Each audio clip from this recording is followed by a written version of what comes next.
Hello, my name is Darren Smolcomb. I'm an immigration attorney. Today, we're going to talk about the K1 Fiance Visa. The Fiancé Visa is a visa that allows the fiancé of a U.S. citizen to come to the United States for a period of 90 days in which to get married to the petitioning U.S. citizen and ultimately start their lives in the United States together. Now, there are a few requirements, and that's what we're going to be focusing on today with regards to getting the Fiancé Visa. Now, the first requirement is that you must be a U.S. citizen to petition for your fiancé. You cannot be a green card holder. You cannot be a visa holder. You must be a U.S. citizen. If you're a green card holder or a visa holder in the United States, there may be an option for you through a spousal type petition, but not through the Fiancé Visa. The second requirement to get a Fiancé Visa is that you both must be free to marry. That means that you are either single, divorced, widowed, or a widower, or in some cases, like in the Philippines, for example, you have an annulment. Either way, you must be legally able to marry when you file the petition, not later down the line, but the day that you file the petition itself. All right? The third requirement, and a very important requirement, is that you must have met in person within the 2 years leading up to the filing of the petition. Basically, what that means is that you need to have seen each other physically. You need to have held hands. You need to be in the same place at the same time. Skype, video calls, things like that, those do not count. Nor do phone calls or knowing each other very well. You must see each other in person. Now, this is a tougher requirement because this really forces the United States citizen, in almost all cases, to go to the home country of your fiancé. Now, if your fiancé happens to be from Western Europe, Canada, Australia, one of these countries that has a relationship with the United States, an agreement for travel between the countries, they may be able to come here, and you could satisfy that meeting requirement by them coming to the United States.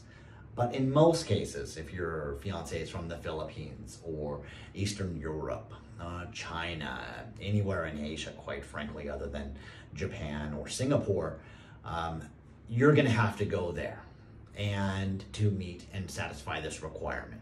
It's very easy for United States citizens to travel, so that's something that you wanna be looking into as one of your main priorities if you haven't met in person. Now, the next requirement is that you must have an ongoing bona fide relationship. What this means is that you have a real relationship and you want to, in fact, get married. We have to show this by communication records and showing the United States government that, in fact, you do truly intend marriage, that this is not done simply for an immigration benefit. All right. Now, there's two more requirements. You must not have any major criminal history. Now, a speeding ticket, that's not something that they're concerned about. Maybe you got a DUI in college. That's okay too. You have a few DUIs or drug charges, violent crimes, things of this nature. These are going to create issues that can be overcome, but they do require some additional paperwork to overcome. So please keep that in mind, that if you do have major criminal history or any criminal history that you're suspicious may prevent you from getting the Fiancé Visa, that's something that you want to discuss with an attorney.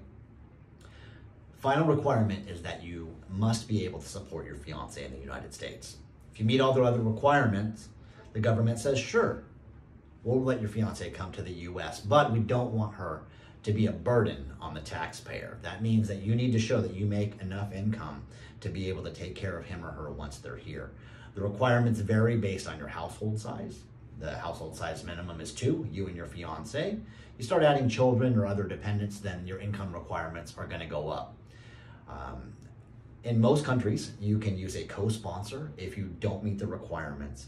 In the Philippines, you cannot. You must meet them on your own. And just to note that sometimes assets, money in the bank, stocks, bonds, real estate, those do count as an income at a different level. So you'll want to discuss that again with your attorney when you are preparing the documentation. Well, these are the main requirements to get somebody over. We'll be happy to discuss the situation with you if you want to give us a call, 888-902-9285.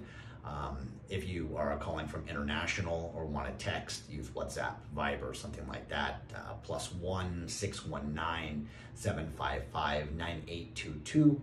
Our website is lawofficeimmigration.com. Please check us out. If you have any other questions, feel free to let us know. Thanks for watching this video and best of luck.